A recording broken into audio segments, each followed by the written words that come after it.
Bharatiya Janata party द्वारा special intensive revision SIR को लेकर जिला रियासी के पार्टी मुख्यालय में एक महत्वपूर्ण बैठक का आयोजन किया गया।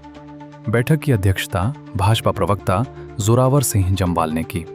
इस अवसर पर भाजपा जिला अध्यक्ष रोहित दुबे, श्री माता वैष्णो देवी विधानसभा क्षेत्र के विधायक बलदेव राज शर्मा, रियासी विधायक कुलदीप राज दुबे सहित बड़ी संख्या में पार्टी पदाधिकारी एवं कार्यकर्ता उपस्थित रहे। बैठक में SIR के महत्व और उसकी प्रक्रिया को लेकर विस्तृत चर्चा की गई। वक्ताओं ने कहा कि SIR का उद्देश्य मतदाता सूची को पारदर्शी, निष्पक्ष और सटीक बनाना है, ताकि केवल भारत के वैध नागरिकों को ही मतदान का अधिकार मिले। उन्होंने आरोप लगाया कि विपक्ष द्वारा इस विषय पर जनता में भ्रम फैलाया जा रहा है, जिसे दूर करना भाजपा कार्यकर्ताओं की जिम्मेदारी है। नेताओं ने कार्यकर्ताओं को निर्देश दिए कि वे जिला, ब्लॉक, मंडल और बूथ स्तर तक जाकर लोगों को SIR से जुड़ी सही जानकारी दें। उन्होंने कहा कि मतदाता सूची की शुद्धता लोकतंत्र की मजबूती के लिए आवश्यक है और किसी भी प्रकार की अनियमितता को रोकना सभी का कर्तव्य है।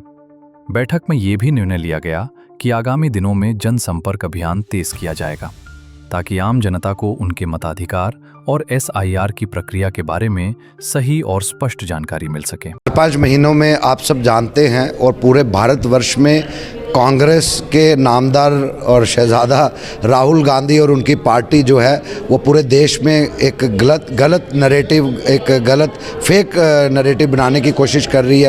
आम लोगों में, आम जनमानस में भ्रम फैलाने की कोशिश कर रही है कि जो स्पेशल इंटेंसिव रिपोर्ट है, जिसको हम आमतौर पे सर कहते हैं, शायद भारतीय जनता पार्टी की ईजाद है। वेयरएज राहुल गांधी जी ये भूल गए, शायद उनको फिर से किसी हिस्ट्री के प्रोफेसर से क्लासेस और कोचिंग लेनी पड़ेगी कि ये स्पेशल इंटेंसिव रिवीजन जो सर है ये 1952 से शुरू हुआ, जब भारत के पहले प्रधानमंत्री और कांग्रेस के नेता पंडित जवाहरलाल नेहरू थे। उसके बाद में लगातार 1952 से लेकर 1964 यानी कि 12 साल नेहरू जी रहे और 12 साल सर की प्रक्रिया संविधानिक तरीके से जो चलती है, जो प्रावधान है उससे चलती रही। उसके बाद में 1965 में आदरणीय प्रधानमंत्री शास्त्री लाल बहादुर शास्त्री जी रहे, इंदिरा जी रही। उसके बाद आपके इन्हीं के राहुल बाबा के पिताश्री राजीव गांधी जी रहे, PV नरसिम्हा राव जी रहे, VP सिंह जी रहे और एक कालखंड में हमारे भारतीय जनता पार्टी के अटल बिहारी वाजपेयी जो है वो प्रधानमंत्री रहे। अब 20 साल के बाद जब इलेक्शन कमीशन, जिसको इख्तियार है कानून के, संविधान में ये कॉन्स्टिट्यूशनल उनको इख्तियार है कि उन्होंने करना है, जब वो कर रहे हैं, जब आइडेंटिफाई कर रहे हैं घुसपैठियों को जो नॉन एलिजिबल वोटर्स हैं, तो कहीं ना कहीं वो नॉन एलिजिबल वोटर्स, वो घुसपैठिए कांग्रेस का वोट बैंक थे, कांग्रेस को वोट बैंक की तरह इस्तेमाल करती आई। आज जब वो उस मतदाता सूची से अलग किए जा रहे हैं तो कांग्रेस के पेट में दर्द हो रहा है और इंडी ब्लॉक भी कहीं ना कहीं उसका हिस्सा बन रही है। इस भ्रम को तोड़ने के लिए भारतीय जनता पार्टी जिला कार्यालयों से, जिला मुख्यालयों से शुरू होकर जनमानस तक, मंडलों से लेके बूथ अध्यक्षों से लेके हर एक पंचायत मोड़े में जारी है। हमारा एक एक नेता, ज्येष्ठ नेता और भारतीय जनता पार्टी के वर्कर्स जो है वो आम जनमानस को सरल शब्दों में समझा रहे हैं कि ये राहुल गांधी और कांग्रेस द्वारा रचित ये जो भ्रम है इसमें ना पड़े और सच्चाई से अवगत करा रहे हैं। उसी सिलसिले में हम जिला रामबन में हमारे जो ज़िला के अध्यक्ष हैं आदरणीय रोहित दुबे जी और हमारे 2 माननीय विधायक कुलदीप राज दुबे जी और बलदेव शर्मा जी भी इस बैठक में रहे और इस बैठक से हमने आज से शुरू किया कि पूरा ज़िला रियासी में एक एक मोड़ा, एक एक गांव, एक एक पहाड़ पर जाके हर जनमानस को ये समझाएंगे कि कांग्रेस की जो ये प्रोपोगंडा है बिल्कुल झूठ है, इसका कोई आधार नहीं है, इस पर कोई विश्वास न करें।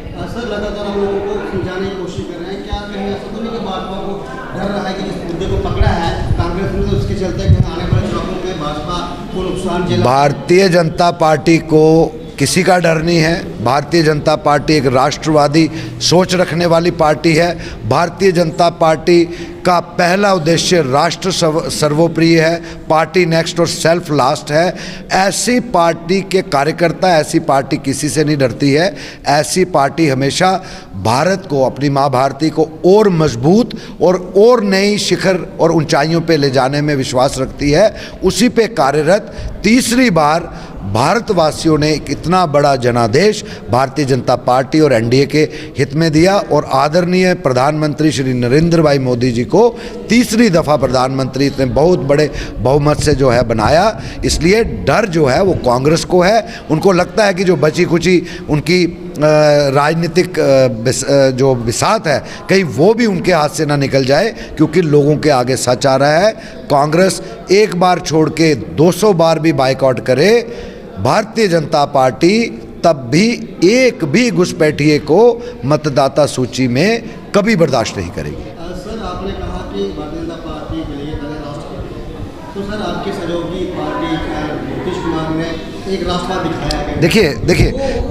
देखिए नहीं, इसमें ये है, आपको समझना पड़ेगा कि नीतीश कुमार जी की उम्र आप देखिए और वो उस एज के हिसाब से वो एक फादरली फिगर या एक दादा के तौर पे एक उस नेचर से मुझे लगता है कि उन्होंने वो किया और इस पे अब राजनीतिक रोटियां सेकी जा रही हैं। क्या राहुल गांधी इंडी ब्लॉक, अगर मैं बात करने पे मैं ऐसे करना नहीं चाहता था, अशोक गहलोत जी जब राजस्थान के मुख्यमंत्री थे तब राहुल बाबा कहाँ थे, तब इंडी ब्लॉक कहाँ था? मैं इस छोटी ओछी राजनीति में पढ़ना नहीं चाहता हूँ, लेकिन मैं यही कहूँगा कि जिनकी राजनीतिक बेसात सिकुड़ती जा रही है, चाहे वो महबूबा मुफ्ती हो, चाहे उमर अब्दुल्ला जो 14 महीनों की प्रोग्रेस रिपोर्ट जनता के आगे नहीं दिखा पा रहे हैं क्योंकि उनको सिर्फ 0 मिला है, इन सब को, इनकी आम लोगों की अटेंशन को डाइवर्ट करने के लिए ये ऐसे इश्यूज़ क्रिएट कर रहे हैं जो नॉन इश्यूज़ हैं।